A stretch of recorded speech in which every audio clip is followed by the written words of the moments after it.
한 해의 끝에 서면 우리는 자연스럽게 질문하게 되죠. When we're at the end of the year, we naturally ask ourselves, 나는 올해 무엇을 이루었는가? what did I accomplish this year? 무엇을 놓쳤는가? What did I miss? 혹은 무엇을 남겼는가? Or what did I gain? 그러나 오늘 말씀 앞에서는 이런 질문을 던져야 됩니다. But before the word, let's ask these. 나는 올해 어떤 이웃이 되었는가? What kind of neighbor was I this year? 오늘 본문 선한 사마리아의 비유는 단순한 윤리 교훈이 아니에요. The Bible we'll read today about the parable of Good Samaritan is not just about ethics. 이 이야기는 누가복음 9장 이후로부터 예수님께서 갈릴리로부터 예루살렘으로 향한 마지막 여정, 곧 십자가를 향해 가시는 길 위에서 주님께서 하신 말씀입니다. This parable was given by Jesus on his way to Jerusalem at the end of his journey when he was facing towards the cross. 이스라엘에서 예루살렘은 가장 높은 위치에 있어요. In terms of the geography, Jerusalem is situated at the higher altitude. 그래서 예배 드린다 했을 때 올라간다라고 시편에도 많이 이야기하고 있죠. So in Psalms it says, when we go up to the hill, go up to Jerusalem to praise. 그래서 예루살렘 하면 위를 항상 생각해 보시기 바랍니다. So whenever it says Jerusalem, think about heading upwards. 그러니까 예수님께서 지금 위로 지금 가고 계시는 중이십니다. So as Jesus is walking up towards Jerusalem, 근데 이 갈릴리에서 예루살렘으로 가는 그 여정 속에 사마리아 지역을 예수님께서 통과하려고 하고 계십니다. and on his way from Galilee to Jerusalem, there is Samaria. 그러나 사마리아인들은 예수님을 거절합니다. But Samaritans reject Jesus, 그 당시 유대인들과 사마리아인들이 서로 관계가 아주 안 좋았습니다. as there was hostility between Samaritans and Jews. 서로 아주 미워하고 심지어 유대인들은 그들 개처럼 여겼다라고 말하죠. They hated each other, and the Jews regarded Samaritans as dogs. 그래서 사마리아인들은 유대인은 안 돼라고 말했습니다. So Samaritans towards Jesus, you're a Jew, go away. 그러나 예수님은 끝까지 포기하지 않았어요. But Jesus never gave up Samaria. 이제 예수님은 70명의 제자들이 있었습니다. And he had 70 disciples, 그래서 70명을 사마리아 지역에 다 보냅니다. and pair by pair he sent them towards all over Samaria. 근데 놀라운 일이 발생되었어요. And amazingly, 사마리아 전 지역의 복음이 확산되게 되었습니다. the news of good news spread over all Samaria. 이 모든 일을 지켜보던 한 사람이 나타납니다. However, there was a person who was secretly looking at all these events. 율법사, 유대인 성경학자입니다. This is a lawyer, which is a Bible scholar, a Jew. 그의 중대한 사명 중 하나는 이 일이 정말 하나님으로부터 나온 것인가? 저 예수가 진짜로 메시아인가? 성경적으로 테스트해 보는 것입니다. His sole mission was to test Jesus because he's a legal scholar. He wanted to see whether all these miracles and events come from God. Is Jesus the real Messiah? 그래서 예수님을 시험하면서 물었습니다. That's why in testing Jesus, he asked. 근데 지원자매가 좀 이쪽으로 와야 카메라가 보일 것 같아요. 정말 이 말씀이 우리 모두에게 정말 깊이 새겨지기를 원합니다. I want all these words of God will be inscribed in our heart. 첫 번째, 선생님, 내가 무엇을 하여야 영생을 얻겠습니까? First, he asked, Teacher, what shall I do to inherit eternal life? 예수님이 하나님께로부터 왔다면 구약 성경에 기록된 하나님의 말씀으로 대답할 것입니다. And if Jesus really came from God, his answer will be coming from the Word of God. 여기 1인칭으로 질문하는 것은 아주 재치 있는 방법입니다. And the fact that this Bible scholar was asking in the first person, what shall I do? He's very witty. 공격적이지 않고 아주 겸손하게 질문한 거죠. Because he's not being provocative, he's being very humble. 사실 몰아치듯 질문하면 금방 대화가 단절될 것입니다. Think about it. If you're investigative, then the conversation will just end. 그는 성경을 가지고 토론하고 시험해 본 전문가입니다. So you can tell he's a professional that had debated over Bible, had tested other people over Bible. 그러나 예수님의 상대가 될까요? But can he compete? Is he a match for Jesus? 예수님은 그 질문에 다시 똑같은 질문으로 대묻습니다. Now Jesus is answering his question with another question. 26절 다 같이 시작. 하나님의 율법에는 무엇이라 기록되었으며 네가 어떻게 읽느냐. Let's read together. What is written in the law? How does it read to you? 예수님을 시험하라고 했다가 도리어 시험 당하고 있지요. He was trying to test Jesus, but now he's being tested. 성경학자는 어쩔 수 없이 말할 수밖에 없었습니다. The Bible scholar had to answer him, 그러나 정확한 대답을 합니다. but with a very correct answer. 27절 주 너의 하나님을 사랑하고 또한 내 이웃을 내 자신과 같이 사랑하라. Together, you shall love the Lord your God and your neighbor as yourself. 여러분 율법의 핵심, 구약의 핵심은 십계명의 두 가지로 이루어지고 있죠. The essence of the law, the Old Testament, is two things. 첫 번째 하나님 사랑, First, love of God. 두 번째 이웃을 사랑하라 그러죠. Second, love of neighbors. 결국 영생은요. 하나님과의 관계 속에서 이루어지고 하나님의 계명을 삶에서 지키는 것입니다. So the eternal life is the relationship with God and putting His words in practice in life. 예수님께서도 나를 사랑하면 나의 계명을 지키라고 했죠. Jesus said the same. If you love me, you will listen to my word. 다시 말해서 하나님을 사랑함으로 이웃을 사랑하는 삶이 영생의 삶을 사는 것입니다. Therefore, to live the eternal life is to live the life of loving neighbors because you love God. 예수님은 대답하셨습니다. And Jesus answers, 28절에 내 대답이 옳도다. 이를 행하라. 그러면 살리라. He said, you have answered correctly. Do this and you will live. 이제 둘 다 시험에 통과되었습니다. Now both of them passed each other's test. 두 사람 모두 정통입니다. They're both authentic. 그런데 성경학자는 하나의 질문을 더 던지죠. But there is an additional question from this Bible scholar. 그렇다면 선생님은 이웃을 어떻게 정의하십니까? Then, teacher, how do you define our neighbor as? 누가는 이 학자의 질문에는 어떤 동기가 있음을 보여주고 있어요. And Luke observed that this guy had some intention. 자기를 옳게 보이려고. It says he wanted to justify himself. 여러분 성경의 독특한 점은요. 우리의 생각, 우리의 마음, 우리의 속까지 다 본다는 것입니다. What's very special about the Bible is that it sees through our thinking, our hearts, and our inmost parts. 여러분 우리 하나님은 우리의 겉모습만 만든 것이 아니라 우리의 속도 만드셨기 때문이죠. Because he did not just create our flesh, but he created what's inside. 근데 여기 율법학자는요. 자기를 드러내려고 질문한 것입니다. But this Bible scholar was asked the question to justify himself, to show him. 자, 누가 내 이웃입니까? Who is my neighbor? 이 질문의 본질은 이것입니다.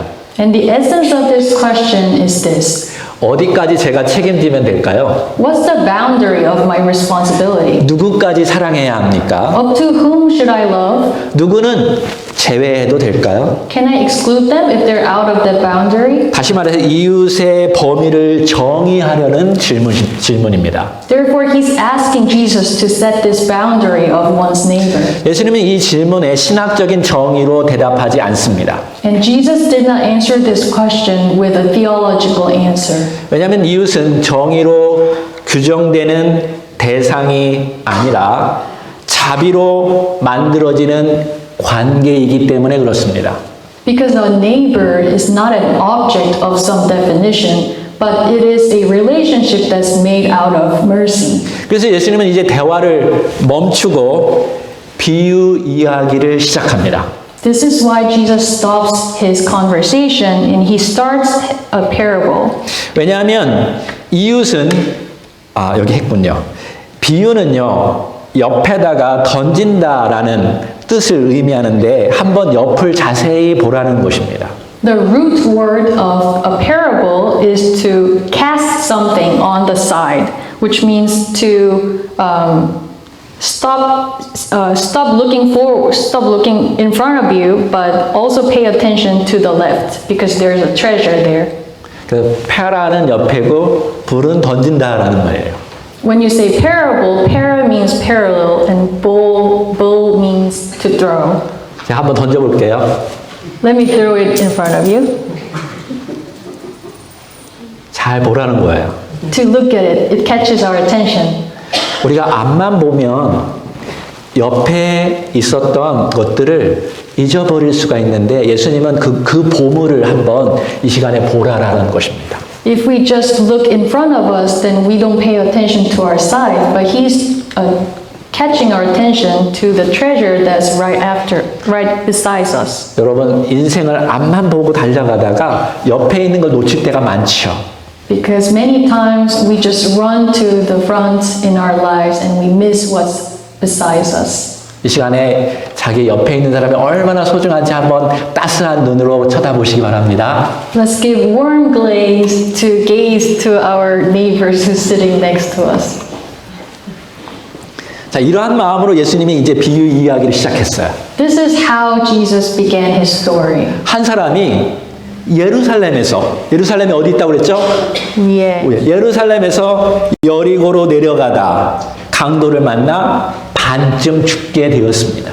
One man was there. He was traveling from Jerusalem from the high altitude to Jericho, and on the way he met a robber. 그러니까 예수님은 지금 예루살렘으로 올라가고 있다면 예수님의 이야기는요. 예루살렘에서 지금 내려가고 있는 것이죠. So physically speaking, Jesus is going towards Jerusalem. He is climbing up, but in his story, the man is coming down from Jerusalem. 우리도 예배를 드리러 올라가고 하나님을 만나고 하나님의 은혜 안에 있다가 다시 삶으로 내려갑니다. It's the same as our lives. We come to worship towards God, to give Him worship, and then we come down back to our own place in society. 그러니까 이 비유는 매일의 삶에서 만나는 사람에 관한 내용입니다. So this parable is telling us a story about a person who we meet every day. 근데 그 길은 아주 위험한 길이었습니다. But it was a very dangerous path. 그것을 지나가던 사람들은 다 알고 있었습니다. And all the people who has been through that path knows that it's a dangerous place. 첫째, 제사장이 지나갔어요.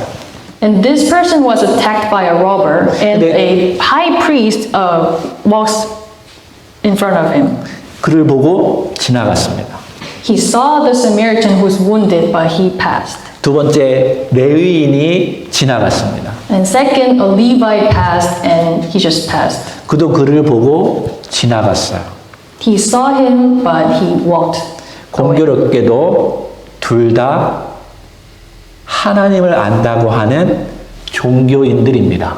What a coincidence. They're both full-time ministers of God who says they serve God. 우리가 만약 이러한 뉴스나 드라마를 본다면 우리는 이들을 보면서 비난하게 될 것입니다. Say we heard a similar story nowadays through a news or drama, we'll be criticizing them. 어떻게 목사가, 어떻게 하나님을 섬긴다는 사람이 저럴 수 있을까? How can a pastor do that? How can a devoted minister do that? 그러나 그와 비슷한 상황 속에서도요, 우리는 바쁘다는 이유로, 혹은 나는 이미 헌금을 많이 냈다라는 이유로, 혹은 오늘은 여유가 없다라는 이유로 지나칠 수 있습니다. But in a similar situation, we often do the same, saying, "Oh, I'm busy," or "I've already gave my offerings," or "I don't have any spare time today." 그럼에도 불구하고요, 만약에 잘 들으십시오. 누군가가 우리를 쳐다보고 있다면 분명히 우리는 도와주었을 것입니다. But what if someone was watching us? Then we would have helped them. 저는 그랬을 것 같아요. Or at least I would have. 자기를 드러내 보이기를 저는 원하거든요. Because I want to show myself. 자, 이 이야기를 계속 들어볼까요? Let's continue on this story. 이제 예수님은 의도적으로요, 사마리아인을 등장시킵니다. Now Jesus intentionally brings a character, a Samaritan. 아까 예루살렘에서 여리고로 내려오는 그 제사장과 레위인은 거의 유대인들이었죠. So the previous characters, the Levite and the priest, they were Jews, right? 근데 그냥 지나갔죠, 그들은. Who just passed. 근데 사마리아인을 예수님이 등장시켜요.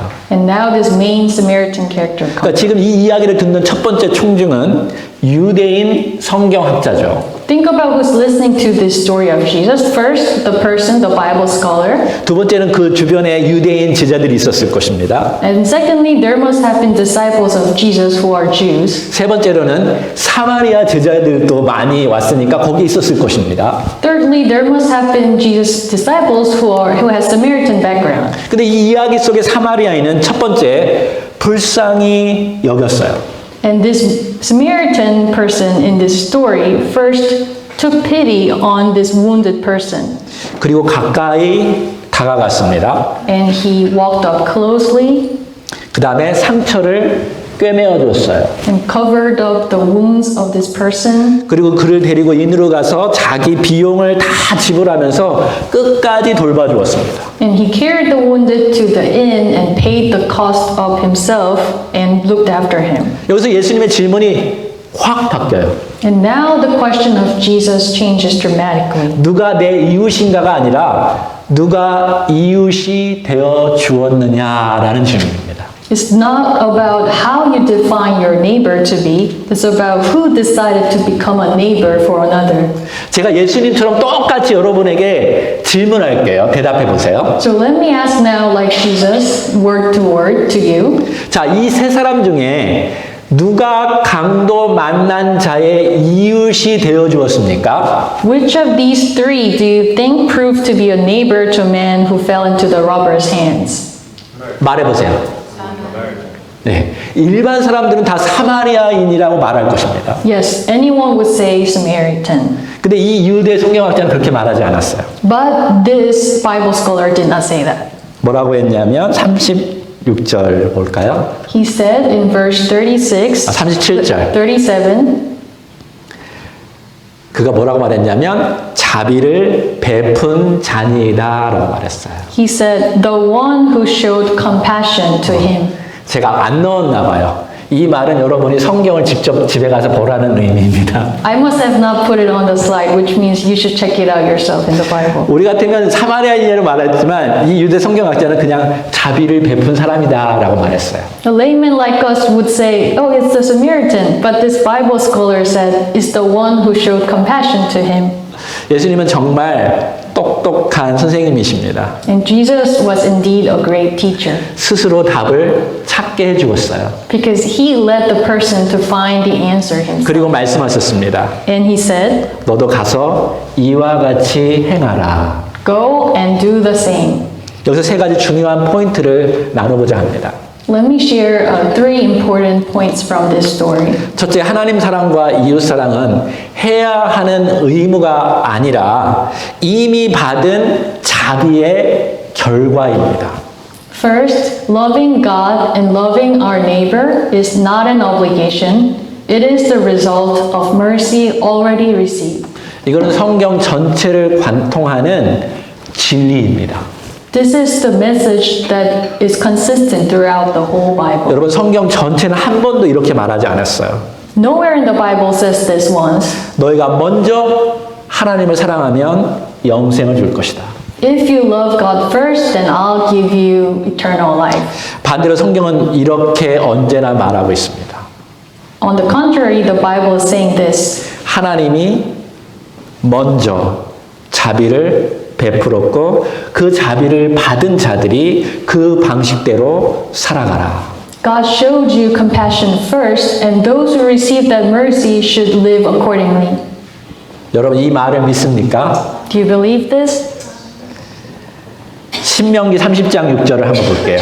Let us read together Deuteronomy 36. 다 같이 읽어보겠습니다. 시작. 내 하나님 여호와께서 내 마음과 내 제손의 마음에 할례를 베푸사 너로 마음을 다하며 뜻을 다하여 내 하나님 여호와를 사랑하게 하사 너로 생명을 얻게 하려 하실 것이며. Let's read together. Moreover, the Lord your God will circumcise your heart and the hearts of your descendants to love the Lord your God with all your heart and all your soul, so that you may live. 여기에 분명한 순서가 있죠. This tells us a clear order. 이스라엘이 먼저 하나님을 사랑한 것이 아닙니다. It's not that the Israelites loved God first. 하나님께서 먼저 그들의 마음에 할례를 베푸셨다라고 말하고 있어요. But the Lord God first circumcised the hearts of his people. 여러분 할례가 무엇인 줄 알죠? You know what the circumcision means? 제가 자세히 설명하지 않겠습니다. I will not go in details, 구글에서 모르는 사람 찾아보세요. but you can look it up on Google.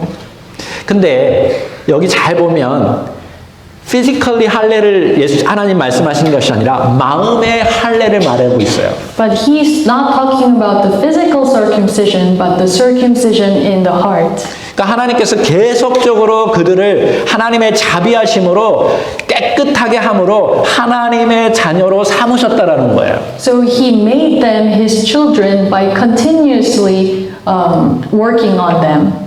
이스라엘 백성들이 끊임없이 하나님을 반역하고 거부했잖아요.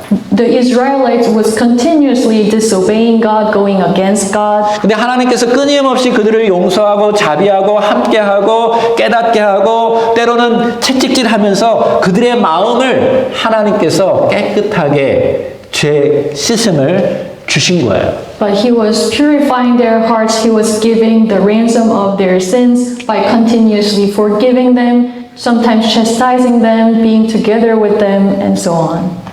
오늘날 우리도 똑같습니다. And we're the same. 그냥 한 번 예수님 믿고 이게 아니라 하나님 계속적으로 우리의 마음 가운데 움직이고 깨끗게 하고 변화시키고 사랑하게 하고 이렇게 하나님이 만드셨기 때문에 우리가 하나님을 사랑하게 되는 것입니다. And the relationship with us, with God, between us and God is the same. It's not a one-off thing that you're saved, but He's continuously working in our lives. He's continuously showing us His compassion, chastising us, and throughout this relationship, we experience God's love. 여러분 이게 맞죠? Isn't this true? 우리가 예수님 믿을 때 하나님이 계속적으로 우리를 만지시고 회복시키시고 그래서 우리가 하나님을 믿게 된 거잖아요. The reason why we believe is because God touched us and God recovered us many, many times. 하나님의 자비가 없으면 우리가 변하지 않습니다. And without His mercy, we can't change. 아브라함과 모세 또 좋은 본이에요. Of course, Abraham, Moses, they're good examples. 그들의 순종과 헌신은 언제나 먼저 주어진 하나님의 은혜 때문에 그 이유로 그들이 헌신하게 된 것이죠. But their obedience and their devotion that always appeared after they have received such compassion from God. 그래서 자비를 받은 사람이 자비를 행할 수 있습니다. So those who receive mercy can also give mercy to others. 이스라엘이 하나님의 축복 받았기 때문에 축복을 줄 수 있는 것입니다. Because Israelites received the blessing from God, they can be the channel of blessing to others. 신약도 똑같아요. It's the same in the New Testament. 요한복음 3장 16절에 보니까 하나님이 세상을 이처럼 사랑하사 독생자를 주셨으니 John 3:16 says, "For God so loved the world that He gave His Son, 이를 저는 믿는 자마다 멸망치 않고 영생을 얻게 하려 하심이라." so that whoever believes in Him will not perish but have eternal life." 여러분 예수님께서 우리를 죄를 위해서 죽으신 것을 믿습니까? Do you believe that Jesus died for our sins? 근데 여러분 이거 한 번만 믿으면 안 돼요. But it's not just a one-time thing. 계속 믿기 바랍니다. Let's believe in every day. 왜냐하면 하나님이 계속 믿도록 도우시고 함께 하시고 인도하셔요. Because He helps us every day, He be with us every day and lead us every day so we may believe this. 그래서 우리가 예수 그리스도를 확실히 믿게 되는 것입니다. That's how our faith in Jesus becomes stronger. 이 말이 맞죠? Isn't this true? 얼마나 많이 우리는 의심하고 얼마나 많이 하나님 뜻을 거역하고 얼마나 하나님의 그 자비하심을 무시할 때가 얼마나 많았습니까? But even so, how many times do we regret, do we reject or doubt the mercy of God? 근데 하나님의 성령님이 우리 교회를 통해서 사람을 통해서 예수 그리스도를 계속 믿게 하고 하나님의 그 자비하심 때문에 우리가 더 예수님을 잘 믿게 되어서 여기까지 온 것입니다. But the reason why we're here today is through the Holy Spirit of God. He's working among us. He's working through other people who has the Holy Spirit. By that mercy, you are here. 하나님께서 먼저 우리를 사랑하셨기 때문에 그리스도를 보내주신 것입니다. And because God loved us first, He sent the Christ. 그러므로 하나님 사랑, 이웃 사랑은 억지로 짊어지는 무거운 의무가 아닙니다. Therefore, loving God, loving neighbor is not a heavy duty that you must bear reluctantly. 이미 받은 자비가 흘러나오는 삶의 열매예요. It is the natural fruit of the life that flows from the mercy that has been received. 그러니까 이 순서를 여러분이 놓치면 신앙은 은혜가 아니라 부담이 됩니다. So if we confuse this order, then our faith life becomes heavy, becomes a responsibility. 사랑은 기쁨이 아니라 의무가 됩니다. And loving is not a joy, is a responsibility. 그러니까 여러분이 신앙생활 하다가 내가 왜 해야 하나 그냥 억지로 하고 의무로 하면 자비가 없다라는 사인이에요. So if you feel tired in your faith life, why do I have to do this? Why do I have to serve? Then this is a sign that you are lacking mercy. 하나님의 사랑이 내 안에 부족하다라는 사인이에요. It's a sign that you don't have enough mercy in your tank. 그때 하나님의 첫사랑이 회복되도록 기도해야 돼요. At that moment, we should pray that our first love towards Jesus will be recovered. 하나님의 사랑이 먼저 내 안에 채워질 때 나도 자비를 베풀 수 있고 사랑할 수 있게 됩니다. When the love of God is full in my tank first, then I can flow the mercy of God. 아멘. Amen. 둘째, 누가복음의 핵심 단어는 능력이 아니라 자비입니다. Second, the key word of the book of Luke is not power, but is mercy.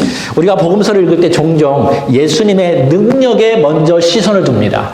When we read the four Gospels, we tend to focus on the power of Jesus. 병 고치는 능력, The power to heal the sick, 귀신을 내쫓는 능력, to cast out the demons, 놀라운 기적들을 보면 거기에 시선이 막 가죠. and all the cool miracles, we tend to be attentive to that. 근데 누가복음을 자세히 읽어보면 누가는 예수님의 능력보다 그 능력의 원천에 더 강조하고 있어요. But if you read closely the book of Luke, he's emphasizing not the power, but the source of that power. 자비가 있는 곳에 능력이 나타납니다. Because his power manifested wherever there is his compassion. 제가 누가복음 1장부터 10장까지 쭉 한번 보았습니다. I read through Luke chapter 1 through 10 그 중심에는 한 가지 공통된 흐름이 있었어요. and found a consistent pattern 하나님의 자비가 끊임없이 흘러가고 있었다라는 것입니다. that the mercy of God was flowing over. 예수님은 나사렛조차도 배척을 받았다라고 성경은 말하고 있어요. And it says Jesus was even rejected from Nazareth, 그러나 그곳에서 가난한 자에게 복음을 전하였습니다. but he preached the gospel to the poor there. 포로된 자들을 자유케 했습니다. He emancipated those who are chained, 눈먼 자들을 다시 보게 하는 자비를 베푸셨어요. and he showed mercy by opening the eyes of the blind man. 오늘 본문이 주어지는 이 자리에서도 마찬가지입니다. And his mercy is the same in this place when his word is being preached. 예수님은 사마리아 지역을 가다가 거절당했고 오해당했고 시험을 받았습니다. Even in our text, Jesus in the Samaritan region, he was rejected, he was misunderstood, he was tested, 그러나 그는 멈추지 않았어요. but Jesus never stopped. 계속 자비를 베푸셨습니다. He was a channel for the mercy continuously. 여러분, 예수님께서 능력을 베푸는 데만 관심 있지 않았어요. Jesus' focus was not to perform miracles and show his. 자기를 보이기 위해서 그랬다면요, 그냥 한꺼번에 야, 다 병 나서서 이렇게 했을 거예요. If his purpose was to show him off, then he would just say, "Oh, you all together be healed." 근데 한 영혼 만나면서 쳐다보았고 불쌍히 여겼고 그들의 필요를 채워주셨어요. But instead, he walked up to each person and looked closely into them, talked to them, touched their wounds, touched their hearts, and healed them. 다른 사람들 그냥 다 지나쳐 버렸어요. All other people just passed by them, 그러나 예수님은 그들을 한 사람 한 사람 붙잡고 끌어안아 주시고 죄 용서해 주시고 병도 고쳐 주셨어요. but Jesus walked up to them person by person. They held them. Jesus held them. He hugged them, and he forgave their sins and healed them. 우리는 그 예수님의 자비하심을 배워야 돼요. And we need to learn the compassion heart of Jesus. 다른 사람들이 팍 지나갈 때 When other people on the street just walks by, 그동안 hitting it, 내가 놓쳤던 그것을 보지 못했던 그것을 여러분은 보고 가까이 가고 도와줄 수 있는 그런 자비로운 사람이 되어야 합니다.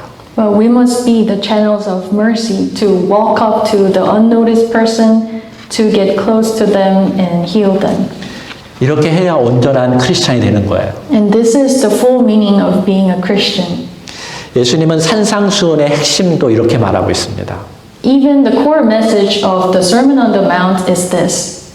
마태복음의 산상수훈과 누가복음의 산상수훈이 달라요.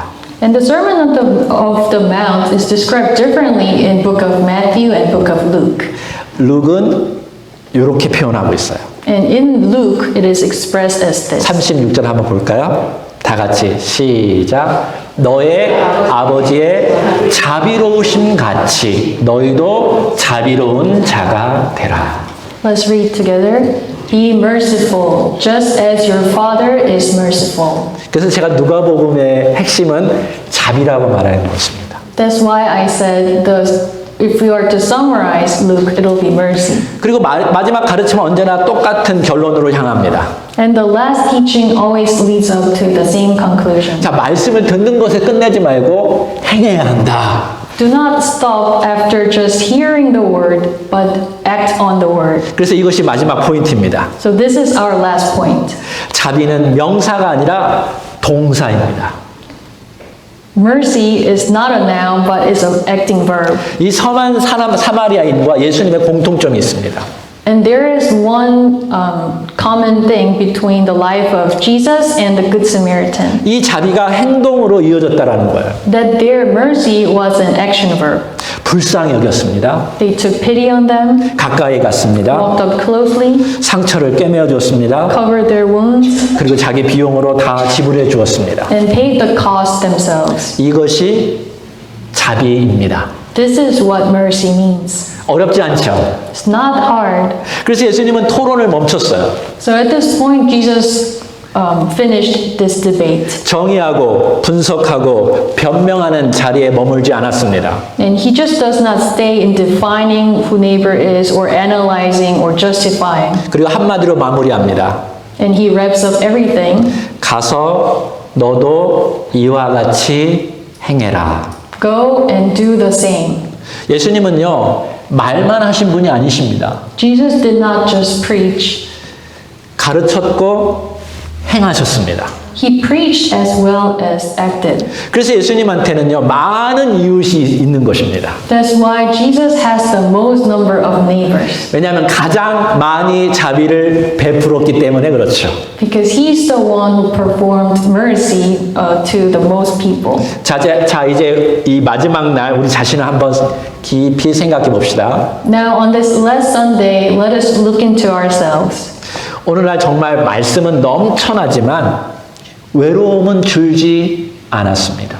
Today, there is so much supply of the teachings, but our loneliness is still there. 여러분 많은 크리스찬 리서치가 있는데요. There are so many Christian research. 교회 성도들을 향해서 조사했다고 합니다. So they surveyed the church members. 근데 대부분 60%, 70% 이상이 교회 안에서도 외로움을 느낀다고 합니다. And in so many, 60%, 70% of the samples say that they feel lonely even inside the church. 이웃은 많지만 이웃으로 살아가는 사람은 적습니다. We have so many so-called neighbors, but the true neighbors are few. 이유는 분명합니다. And the reason is clear. 사랑은 말하지만 움직이지 않기 때문입니다. It's because we say love, but we don't act on it. 예수님은 우리에게 자비를 베푸셨을 뿐만 아니라 자비를 베풀 수 있는 능력을 주신다고 말씀하십니다. Jesus did not just give us the mercy, but he promised that he will give us the power to give mercy to others. 우리가 성령님을 주셨고 우리와 늘 함께 하신다고 말씀하셨어요. He already gave us the Holy Spirit and he promised that he will not leave us forever. 기도하면 응답해 준다고 말씀하셨습니다. He said, when we pray, I will respond. 그러니까 이제 질문은 이거 하나예요. Now the question left is just this. 능력이 있느냐 없느냐가 아닙니다. Not whether or not you have the power, 움직일 마음이 있느냐입니다. is whether you have the heart to act. 여러분 거창할 필요가 없어요. It does not have to be a grandiose thing. 가족부터 시작하십시오. Starting from our family, 우리 교회부터 시작하십시오. starting from the brothers and sisters in our church. 가족도 교회 식구도 늘 마음에 들지는 않을 것입니다. And it will not always be natural to love your family members or church members. 우리 가족도 늘 저를 만족스럽게 생각하지 않습니다. Just like my family members are not always naturally satisfied about what I do. 불편한 부분도 있을 거예요. There may be some moments where it is hard to love them. 아니 이미 상처를 받았을 수도 있습니다.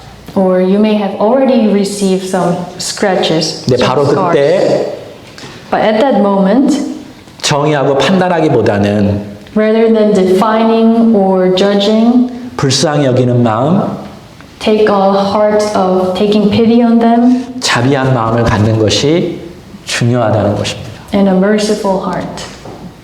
그리고 기도하면 성령님께서 어떻게 도와줄지 가르쳐 주실 것입니다. And when you pray, the Holy Spirit will teach you how to help them. 자기를 드러내려고 하면 안 돼요. Not out of the intention to show or justify oneself, 정말 기도하면서 그 상대방의 영혼을 놓고 기도하는 것입니다. but really by praying and praying especially for the spirit of that person. 저는 기도에 힘이 있다고 믿습니다. And I believe there is power in prayer. 우리가 기도할 때 성령님께서 사람 내 마음을 움직일 거라고 저는 믿습니다. And when we pray, God moves the heart of that person you're praying for. 여전히 성령님께서 지금 우리의 기도를 듣고 계신다고 저는 믿습니다. And I believe that the Holy Spirit is still listening to our prayers. 그분이 역사하실 때까지 저는 기도할 것입니다. And until He works, I'll continue to pray. 그리고 성령님의 인도하심에 따라서 우리가 먼저 손을 내민다면 우리는 진정한 이웃을 만들어 갈 수 있습니다. And if we obey to the Holy Spirit's calling to stretch our hands, then we can make them our neighbors. 그렇게 영생의 삶을 사는 것입니다. And this is the way of eternal life. 우리는 이제 다시 세상으로 내려가야 합니다. After this service, we will walk down again into the world. 거기에는 여러분을 그렇게 반기는 사람들이 많지 않을 것입니다. And there may not be the natural helping people. 거기에는 여러분을 다 이해하지 않을 것입니다. They may not be generously understanding all your situations. 때로는 어떤 사람들은 여러분을 공격할 것입니다. Sometimes people will accuse you, 사탄들도 여러분을 방해할 것입니다. and even the devil will interfere with you. 그러나 여러분이 예수님의 자비로 성령님과 함께 움직인다면 하나님께서 놀라운 일을 행하실 줄로 믿습니다. But if you have the mercy of God and if you walk with the Holy Spirit, God will do great things through you. 유대인들은 사마리아에서 아무런 일이 일어나지 않을 것이라고 여겼고 그들 생각조차도 하지 않았습니다. And the Jews were so sure that nothing good can happen in Samaria. 그러나 예수님은 그 사마리아 지역에서 놀라운 하나님의 자비하심이 드러났습니다. But that was the very place where Jesus showed the great mercy of God. 여러분 하나님께서 어떻게 여러분에게 자비를 베푸셨는지 생각해 보십시오. Let's think about how much mercy God had given us. 그분이 어떻게 여러분을 친절하게 대해주었는지 생각해 보십시오. And how kindly He treated you. 그분이 어떻게 여러분을 용서했는지 생각해 보십시오. And at what stakes did He forgive you? 분명히 한 번만이 아닐 것입니다. It's not just one time. 여러분이 살아오면서 얼마나 많이 그분이 용서하셨나요? Throughout our lives, how many times have He forgiven us? 우리 하나님께서 계속적으로 자비를 베풀으셨지만 자기를 드러나기보다는 자기를 나타내지 않으셨습니다. Our Father was continuously giving us mercy, but not to show Himself, but by lowering Himself. 우리도 우리를 드러내는 것이 아니라 진정한 상대방을 살리기 위해서 우리는 죽어져야 하는 그러한 자비의 삶을 살아가기를 원합니다. And we want to walk the same path, not by honoring ourselves, but lowering ourselves and flowing the mercy that we receive. 그러한 자비, 그러한 사랑은 예수님을 닮은 사랑일 것이고 우리 예수님께서 그 사랑을 지금 여기에서 우리의 삶 가운데서 보기를 원하십니다. And that kind of mercy, that kind of real love is what God wants to see among us in our lives. 여러분 예수님의 자비, 예수님의 사랑을 가지고 살아가기를 원하십니까? Do you want to live with such mercy and love? 아멘. Amen. 아멘인 사람은 이 시간에 눈을 감고 우리 성령님께 기도하기를 원합니다. If you say amen, let's close our eyes at this hour and pray to the Holy Spirit. 이 시간 우리 안에 다시 한번 주님의 자비, 주님의 사랑을 배울 수 있도록 성령님 우리 안에 주님의 사랑으로, 주님의 자비로 가득 채워주십시오. 그렇게 기도하기를 원합니다. Holy Spirit, please fill us with your mercy and your love, so we may once again learn what it is to have mercy and love.